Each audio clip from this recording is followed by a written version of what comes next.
Hello my dear students, good evening all of you. ఇందాక just release చేసిన క్లాస్లో మీరు క్యారెక్టరిస్టిక్స్ కోసం నేర్చుకున్నారు కదా, యాంప్లిట్యూడ్ కోసం అని అండ్ ఇంకా ఏం నేర్చుకున్నారు, వేవ్ లెంత్ కోసం అని నేర్చుకున్నాం కదా. నెక్స్ట్ ఏంటి, ఫ్రీక్వెన్సీ ఏంటి, టైం ఏంటి, వెలాసిటీ ఏంటి చూద్దామండి. మనకి సౌండ్ వేవ్స్లో మనకి ఎన్ని క్యారెక్టరిస్టిక్స్ ఉంటాయని తెలుసుకున్నాం. వేవ్ లెంత్ 5 కదా. Wave length, amplitude, frequency, time, velocity, తరంగ దైర్ఘ్యం, కంపన పరిమితి, పౌనఃపున్యం, కాలం, వేగం, అంతే కదమ్మా. సో ఇవన్నీ ఆల్రెడీ నేర్చుకున్నాము.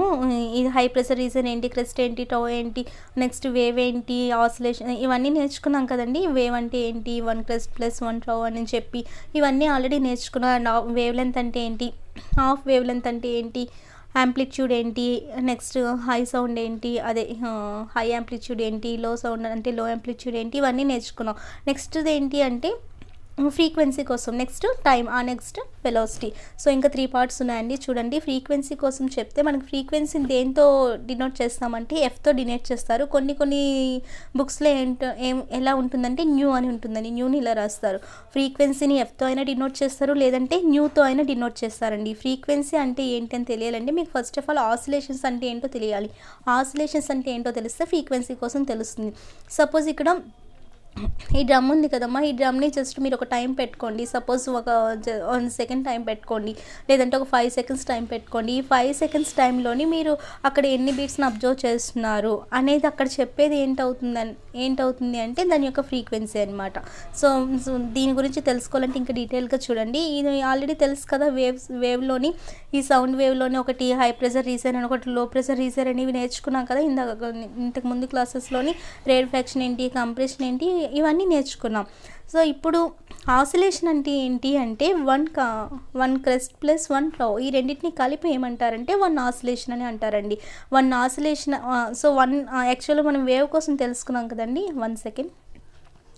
వేవ్ అంటే ఏంటి, ఇలా ఉంటే 1 వేవ్ కదా, అంటే 1 క్రెస్ట్ ప్లస్ 1 టౌ, ఈ రెండింటిని కలిపే కదా వేవ్ అంటారు.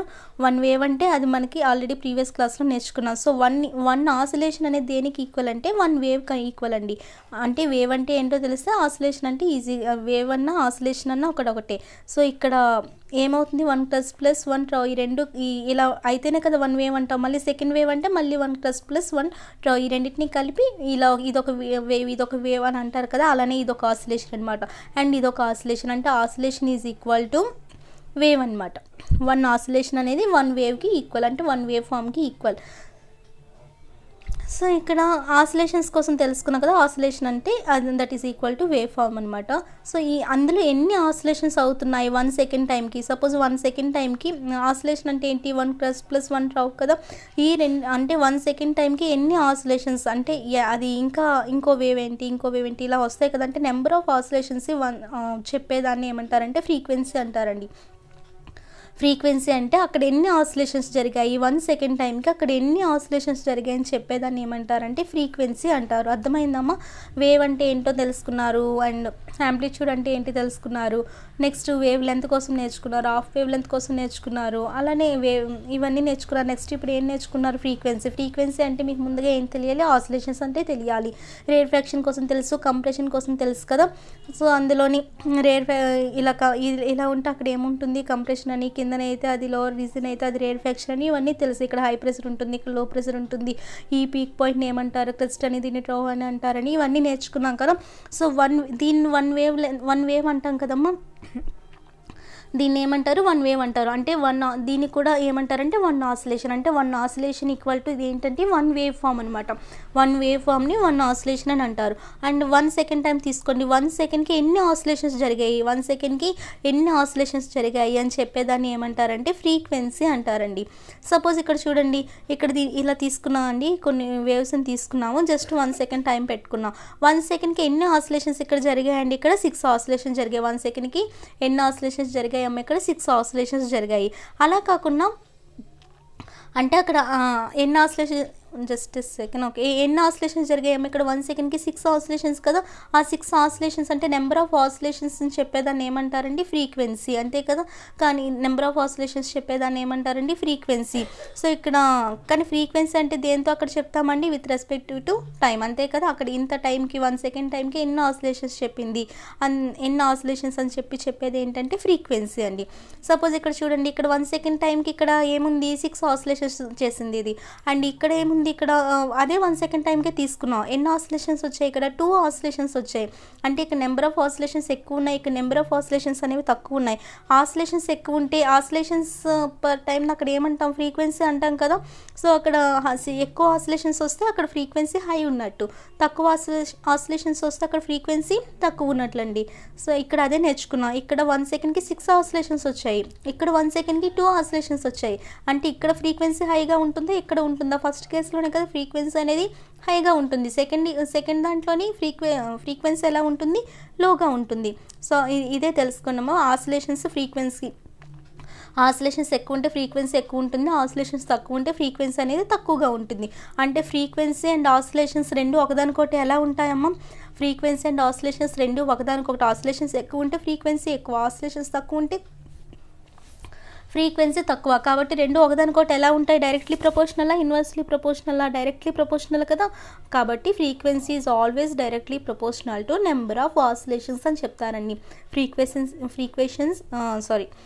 Frequency is always directly proportional to number of oscillations అని చెప్తారు. ఆసిలేషన్స్ ఎక్కువైతే ఫ్రీక్వెన్సీ ఎక్కువ ఉంటుంది. అండ్ దీనికి యూనిట్స్ కోసం చూసుకుంటే ఏంటంటే మనందరికీ తెలుసు, ఫ్రీక్వెన్సీకి యూనిట్స్ ఏంటమ్మా? హెడ్స్ కదా. దాన్ని దేంతో ఇండికేట్ చేస్తాము? హెడ్, అంతే కదా. సో 1 హెడ్స్ అనేది దేనికి ఈక్వల్ అండి? చూడండి, ఇవన్నీ మీరు గుర్తుంచుకోవాల్సినవన్నీ మీకు దేంట్లో యూజ్ అవుతాయంటే ఎక్కువగా గ్రూప్ డి అంటే ప్రాబ్లమ్స్ వస్తుంటాయి కదా ఎన్టీపీసీ వీళ్ళందరికీ. సో ప్రాబ్లమ్స్ యూజ్ అవుతాయి కాబట్టి కంపల్సరీగా ఇలాంటి గుర్తుంచుకోండి అమ్మ.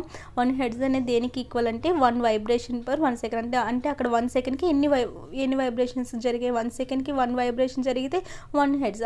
అలానే అంటే దాన్ని బట్టి చెప్తాను. నెక్స్ట్ ఇందులో ఇంకా పెద్ద యూనిట్స్ ఉన్నాయండి మనకి. ఫ్రీక్వెన్సీకి నార్మల్గా చెప్పేది ఏంటంటే హెడ్స్ అని చెప్తారు. అండ్ ఇంకా పెద్ద యూనిట్స్ కావాలంటే KHz, MHz అంటే ఏంటి? Kilo heads and mega heads అనమాట. సో ఈ రెండు ఏంటంటే పెద్ద యూనిట్స్ అనమాట ఫ్రీక్వెన్సీకి. అయితే దీన్ని ఎలా కన్వర్ట్ చేస్తారు? 1 కిలో హెడ్స్కి ఎన్ని హెడ్స్ అండ్ 1 మెగా హెడ్స్కి ఎన్ని హెడ్స్ అని చెప్పి ఎలా క్యాలిక్యులేట్ చేస్తారంటే చూడండి, ఇవి కూడా మీరు గుర్తుంచుకోవాల్సినవే. 1 కిలో హెడ్స్ ఈక్వల్ టు దేనికి ఈక్వల్ అంటే 1000కి అనమాట, 1000 హెడ్స్కి. అండ్ 1 మెగా హెడ్స్ అనేది దేనికి ఈక్వల్ అంటే 10⁶ హెడ్స్కి అమ్మ. సో ఇది గుర్తుంచుకోండి. యూనిట్ మనకి ఫ్రీక్వెన్సీ కోసం తెలుసుకున్నాం, ఫ్రీక్వెన్సీ తెలుసుకోవాలంటే ఆసిలేషన్స్ తెలుసుకున్నాం, ఆసిలేషన్స్ నుండి ఫ్రీక్వెన్సీ తెలుసుకున్నాం. నెక్స్ట్ ఫ్రీక్వెన్సీ యూనిట్స్ తెలుసుకున్నాం, ఎలా అక్కడ కన్వర్ట్ చేయాలని చెప్పి కూడా కన్వర్షన్ తెలుసుకున్నాం. నెక్స్ట్ 4th వన్ ఏంటి అంటే టైం పీరియడ్ అండి. ఇప్పుడు మీరు 3 నేర్చుకున్నారు, యాంప్లిట్యూడ్, వేవ్ లెంత్, ఫ్రీక్వెన్సీ నేర్చుకున్నాం. నెక్స్ట్ ఇది last but one time period కోసం. టైం పీరియడ్ అంటే అక్కడ ఎలా వస్తుందంటే ఇక్కడ ఆల్రెడీ 1 వేవ్ తీసుకున్నాం కదమ్మా. 1 వేవ్ అంటే అదేంటి? 1 క్రెస్ట్ ప్లస్ 1 ట్రౌక్ కదా. ఈ రెండింటికి ఇలా అవ్వడానికి అక్కడ ఎంత టైం పట్టింది అని చెప్పేది ఏంటంటే టైం పీరియడ్ అనమాట. టైం పీరియడ్ అంటే అక్కడ ఏం చెప్తుందండి? కంప్లీట్ 1 ఆసిలేషన్కి ఎంత టైం పట్టిందని చెప్పి చెప్తుంది అనమాట. ఇదంతా 1 ఆసిలేషన్ కదా, 1 ఆసిలేషన్కి ఎంత టైం పట్టిందని చెప్పేది ఏంటంటే అక్కడ టైం పీరియడ్. టైం పీరియడ్కి యూనిట్స్ ఏంటి? అందరికీ తెలుసు. టైం పీరియడ్ దేంతో ఇండికేట్ చేస్తామండి? టీతో ఇండికేట్ చేస్తాం. టైం పీరియడ్కి యూనిట్స్ ఏంటి? సెకండ్స్. అండ్ నెక్స్ట్ ఏంటంటే ఫ్రీక్వెన్సీకి టైం పీరియడ్కి రిలేషన్షిప్ ఏంటి అండి? ఇక్కడ ఫ్రీక్వెన్సీకి టైం పీరియడ్కి రిలేషన్షిప్ ఏంటి అంటే రెండు ఒకదానికోటి ఇన్వర్స్లీ ప్రపోర్షనల్ ఉంటాయి అనమాట.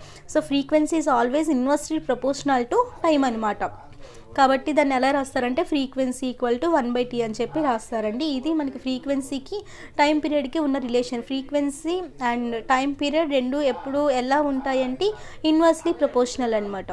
కాబట్టి ఫ్రీక్వెన్సీ ఈక్వల్ టు ఏంటి ఫార్ములా అంటే 1/t అండి. Frequency equal to 1/t. Frequency అంటే f అని రాయొచ్చు, లేదంటే న్యూ అని రాయొచ్చు. f ఈక్వల్ టు 1/t అని రాయొచ్చు, లేదంటే న్యూ ఈక్వల్ టు 1/t అనైనా రాయొచ్చు అండి. ఈ రెండిట్లో ఏ ఫార్ములా రాసినా పర్వాలేదు. నెక్స్ట్ ఏంటంటే పిచ్. ఇది అందరికీ తెలిసిందే. దీని గురించి ఏంటంటే హై పిచ్ అంటారు, లో పిచ్ అంటారు చాలామంది.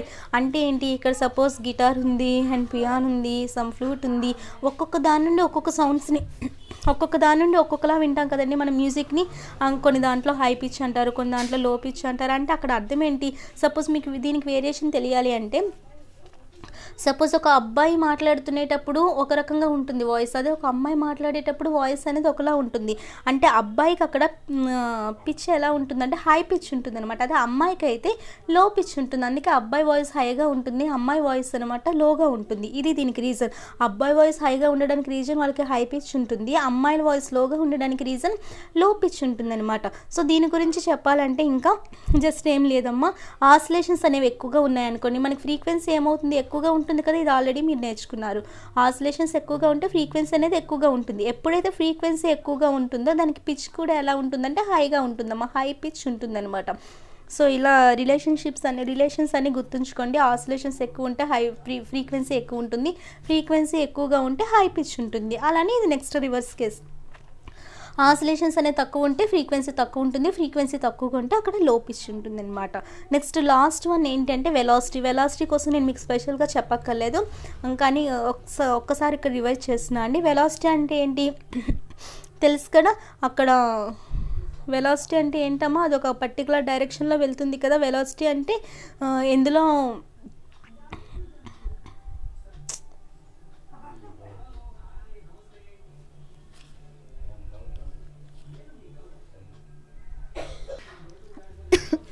చూడమ్మా, వెలాసిటీ అంటే ఏంటని తెలుసు మనకి, డిస్టెన్స్ ట్రావెల్డ్ బై టైం అని తెలుసు కదా. అంటే ఇంత టైంకి ఎంత డిస్టెన్స్ వెళ్ళిందని చెప్పేది వెలాసిటీ కదా. అంటే డిస్టెన్స్లో అక్కడ రేట్ కదండి.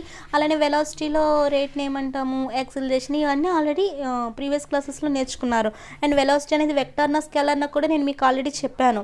వెలాసిటీ అనేది వెక్టార్నా స్కేలార్నా, స్పీడ్ అనేది వెక్టార్నా స్కేలార్నా, ఇవన్నీ మీకు ఆల్రెడీ వేరియేషన్స్ చెప్పాను కదమ్మా. స్పీడ్కి అయితే సపోజ్ ఒక 50 km/h అని చెప్తాము, అది స్పీడ్ అంటాము. దానికి ఎటువంటి డైరెక్షన్ ఉండదు కాబట్టి స్కేలార్ అవుతుంది. అదే వెలాసిటీకి అయితే స్పీడ్కి డైరెక్షన్ని యాడ్ చేస్తే అది ఏమవుతుంది? 50 km/h ఈస్ట్లో వెళ్తున్నాం, అలా డైరెక్షన్ యాడ్ చేస్తే అది వెలాసిటీ అవుతుంది. డైరెక్షన్ ఎప్పుడైతే యాడ్ చేస్తామో అది ఏ క్వాంటిటీ అవుతుంది? వెక్టర్ క్వాంటిటీ కదా. వెలాసిటీని దేంతో ఇండికేట్ చేస్తారు? వీతో రిప్రజెంట్ చేస్తారు. ఇవన్నీ తెలిసినవి, యూనిట్ ఆఫ్ వెలాసిటీ, ఇవన్నీ మీరు ఆల్రెడీ నేర్చుకున్నారు కాబట్టి ఇంకేం అవసరం లేదండి దీని గురించి. నెక్స్ట్ ఇక్కడ రిలేషన్షిప్ గురించి చూడండి అమ్మా. రిలేషన్షిప్ దేనికంటే ఫ్రీక్వెన్సీకి, వెలాసిటీకి, వేవ్ లెంత్కి మధ్య ఉన్న రిలేషన్షిప్ ఏంటి? ఫ్రీక్వెన్సీకి, వెలాసిటీకి, వేవ్ లెంత్కి. ఫ్రీక్వెన్సీ అయితే f/ν, వెలాసిటీ అయితే v, వేవ్ లెంత్ అయితే λ అమ్మ. సో ఇప్పుడు అవి తీసుకున్నాం అనుకుని, నార్మల్గా మనకి వెలాసిటీ అంటే ఏంటి ఫార్ములా? డిస్టెన్స్ బై టైం కదా. వెలాసిటీ అంటే డిస్టెన్స్ బై టైం. కానీ ఇక్కడ డిస్టెన్స్ ఏమవుతుంది? ఆల్రెడీ ఇందాక నేర్చుకున్నారు వేవ్ అని చెప్పి డయాగ్రామ్ వేసేటప్పుడు. డిస్టెన్స్ అంటే ఏంటమ్మా? వేవ్ లెంత్ని ఏమంటారంటే ఇక్కడ మనం డిస్టెన్స్ అంటారు. వేవ్ లెంత్ అంటే ఏంటి? ఈ రెండు క్రెస్ట్ మధ్య ఉన్న డిస్టెన్స్ కదండి వేవ్ లెంత్ అంటారు. అదే హాఫ్ వేవ్ లెంత్ అంటే కూడా మీరు ఆల్రెడీ నేర్చుకున్నారు. 1 క్రెస్ట్కి 1 క్రెస్ట్ మధ్య ఉన్న డిస్టెన్స్ అని చెప్పి కూడా నేర్చుకున్నారు. సో వేవ్ లెంత్ని ఏమంటారంటే ఇక్కడ డిస్టెన్స్ అంటారనమాట. సో ఇక్కడ డిస్టెన్స్ బదులుగా మీరు ఏం రాయొచ్చు? వేవ్ లెంత్ రాసుకోవచ్చు కదా. v = ఎలా రాయొచ్చు అండి? వెలాసిటీ నుండి తీసుకొస్తున్నాం. వెలాసిటీ అంటే డిస్టెన్స్ బై టైం అని తెలుసు, కానీ ఇక్కడ డిస్టెన్స్ ఏంటంటే వేవ్ లెంత్ అనమాట. సో వేవ్ లెంత్ని ఎలా రాస్తాం మనం? λ అని రాస్తాం కదా. λ/t అని రాయొచ్చు కదా. d ప్లస్లో ఏం రాసామమ్మా మనం? ఇక్కడ λ అని రాసాం. అదే నెక్స్ట్ స్లైడ్లో చూపించండి. v = λ/t. And v = λ/t వచ్చింది కదా. కానీ మనకి ఫ్రీక్వెన్సీకి ఏంటి తెలుసు ఫార్ములా? ఫ్రీక్వెన్సీ అంటే 1/t అని తెలుసు కదా. కాబట్టి ఇక్కడ 1/tకి బదులుగా మీరు ఏమని రాయొచ్చు? ఇక్కడ ఆల్రెడీ λ/t అంటే అర్థం ఏంటమ్మా? v = λ/t అంటే λ × 1/t అనే కదా అర్థం λ/t అంటే. సో ఇక్కడ 1/tకి బదులుగా ఫ్రీక్వెన్సీ λf అని రాయొచ్చు కదా. అంటే వెలాసిటీకి, వేవ్ లెంత్కి, ఫ్రీక్వెన్సీకి ఉన్న రిలేషన్షిప్ ఏంటి అమ్మా? Velocity = wave length × frequency. Important అండి, రిలేషన్షిప్స్ గుర్తుంచుకోండి. సో ఇంకొకసారి జస్ట్ రివిజన్ చేస్తున్నానండి. ఈ మూడింటికి మధ్య ఉన్న రిలేషన్షిప్ చూడండి అమ్మ. మనకి వెలాసిటీ = ఫార్ములా ఏం తెలుసు? Velocity = distance by time.